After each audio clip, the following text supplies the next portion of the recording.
Davon Ferrer. Bueno, pues tienes mucha razón cuando hablas del tema, finalmente, del tema del narcotráfico y cómo eso se va reciclando y cómo se va repitiendo en el tiempo.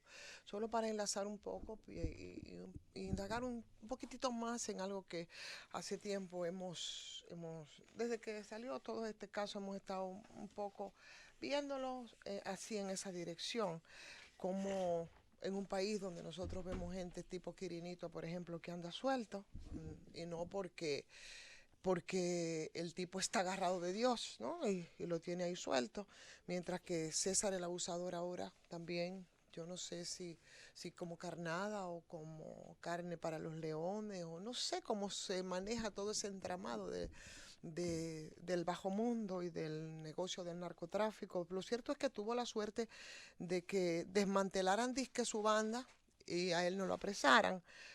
Sigue vivo, sigue suelto, y bueno, ahí está. Esas bandas que son vinculadas al narcotráfico, lo que nos muestra es que se heredan, es que parece que se reciclan en el tiempo.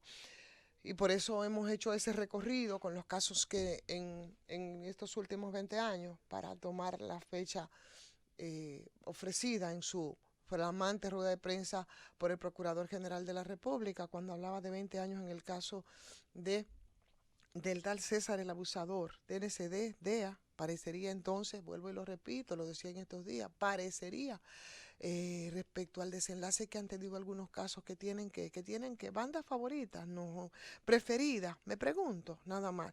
Entonces, parece que el negocio aquí en estos países es un negocio que involucra a muchos sectores de muchos poderes, político, militar, poderes, poderes también empresarial, y repetimos y volvemos y recorremos lo que pasó con lo que dicen ellos, que el abusador heredó, que el negocio de Florian Félix, nos dijeron, al chino, al gringo, a Toño Leña, a Quirino, 20 años, ¿verdad? Con sus bandas que no fueron tocadas, no fueron tocadas para nada. Después es que nos cuentan que entonces no tenían idea o estaban tras sus huesitos. O sea que se repite entonces lo de José David Figueroa Agosto, hasta con o sea, ese se codió con tantos sectores de poder aquí que incluso hasta con un ex embajador gringo se le vio festejando en algunos casos. Entonces, algo pasa, ¿verdad? Algo pasa que cada 10 años hay negocios que se reciclan y que nos muestran que más que César también hay otros abusadores, pero esos abusadores están bastante protegidos, están bastante amparados. Cambian los componentes de esas bandas, los nombres de los capos mayores, eso es lo que cambian, pero las bandas y los capos resucitan o reencarnan cada cierto tiempo y siguen exactamente igual, sin resultados obvios como hemos visto. Y con muchas referencias. Y ayer veíamos, por ejemplo, a la compañera de El Capo del Momento ahora, ¿verdad? Que es César el Abusador. Vemos cómo esposaban a su esposa. Y así, en el de Figueroa Agosto, lo repetimos hasta el cansancio de tanto repetirlo. Ya yo pienso que tengo harto a todo el mundo cuando nos redujeron al cartel de las mamacitas. Pero tú nunca en ninguno de los casos tuve, por ejemplo, el dinero, ¿dónde es que ellos lo llevan? ¿A dónde lo guardan? ¿Debajo del colchón? ¿Dónde lo lavan? Esas instituciones, ¿verdad? Que son las que están hechas para guardar nuestro dinero. Nunca he escuchado mencionar a instituciones de ese tipo. Nunca aparece. Tampoco los políticos. Los políticos grandes, gordos, no. Nunca han aparecido. Mucho menos los militares de altos rangos que también han sido permeados. Eso es innegable. Nunca los han mencionado. Entonces, esas corporaciones, por ejemplo, de zonas francas, de líneas aéreas, de empresas, de partidos, de candidatos financiados.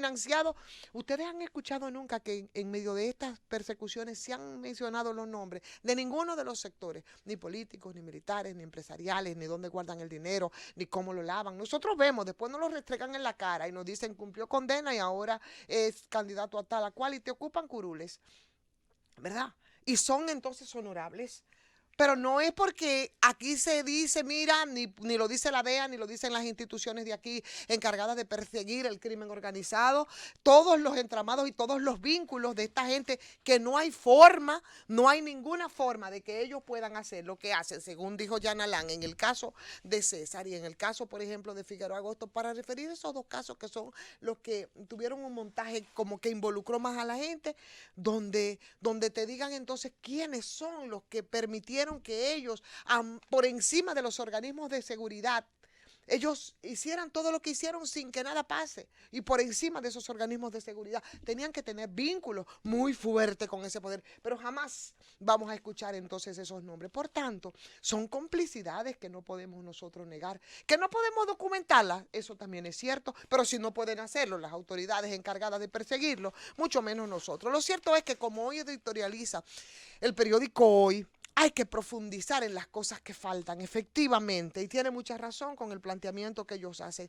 Hay que profundizar en lo que falta, para seguir entonces los pasos y que se maneje como tiene que manejarse el Ministerio Público tras la casa de esos individuos que son calificados de cabecillas de poderosas bandas de narcotráfico y de lavado de activos, cuya persecución se queda en una especie de nebulosa y hasta que el cuento pasa y hasta que el cuento acaba. Y ahí probablemente, no sé si la estrategia en otro caso será otro, hay quienes dan una lectura distinta y dicen que César el Abusador es un poco la carne que se tirarán a los leones frente a carnes que son más apetecidas y con más cercanías al poder, lecturas que se hacen y no sabemos si hasta ahí entonces llegará el caso, hasta que ya definitivamente simplemente te sale de los diarios, de las primeras páginas de los diarios, o si será entonces, qué sé yo, será apresado o simplemente se convertirá en el vito en el que se ha convertido, por ejemplo,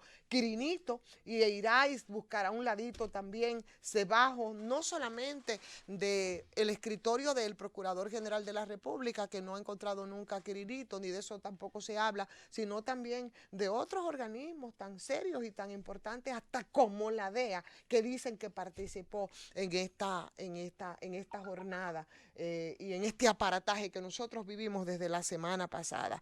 Ese término, ese final feliz, que nos diga a nosotros que no son complicidades, eso nos permitirá entonces a nosotros pensar que no hay otros tipos de abusadores. Pues sí, así como César hay otros tipos de abusadores aquí que se pasean. Lo decía Narciso de manera muy clara en un artículo que escribía la semana pasada y lo desglosaba con mucha certeza frente a vínculos probables que pudieran tenerse y a casos también de corrupción, que no son menos, eso es del bajo mundo del narcotráfico, de ese crimen organizado, que también se organiza en otros niveles. Y en ese sentido, daba una lista importante desde los inicios del gobierno mismo del Partido de la Liberación Dominicana, cuando nos refrescaba, como lo hizo el señor Ayuso en un libro, hablándonos del caso, por ejemplo, PEME, que fueron de los primeros presentados, ¿verdad? Como corrupción, o cuando nos refrescaban el caso, por ejemplo, de la Sonlan, que tenía que ver con el presidente Leonel Fernández,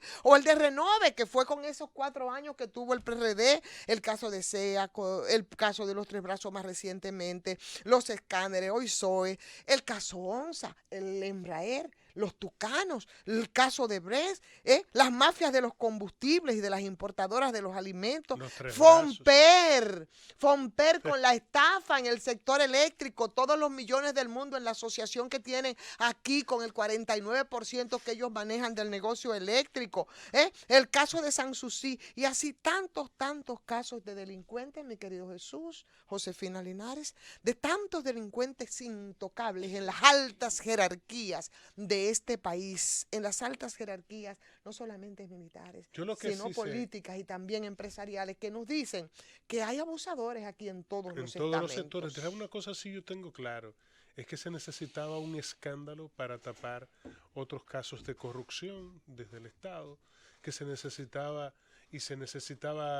con urgencia buscar cómo levantar un poco la frente de una Procuraduría General de la República a la que nadie le cree, o también tapar un poco todo el dinero que se está gastando en esta pre-campaña para elegir a alguien que representa al partido de gobierno. Para recoger entonces y ayudar a la gente del portal cuando vayan a hacer entonces cuando van a hacer el corte, recoger todo lo dicho precisamente en eso. En lo que dice hoy el periódico Hoy en su editorial sobre profundizar sobre lo que falta, en mencionar algunos nombres cuando se habla aquí de las bandas de narcotráfico que nos dejan entonces ahí en la nebulosa cosas y que, como dice Narso también, los abusadores son muchos y se expresan no solamente en la persecución, entre comillas, del crimen organizado y que están vinculados al tema del narcotráfico, sino a toda esa retaíla de negocios variopintos y también de corrupción estatal, de diversas mafias, de diversas bandas, que aquí tampoco se llega a ningún final. Le tengo una feliz. pregunta, Ivonne. ¿Cuál es el principal corrupto? ¿Cuál es? Dígame usted, porque realmente todo tiene una cabeza. Y la cabeza, todos también sabemos quién es. Nos vamos.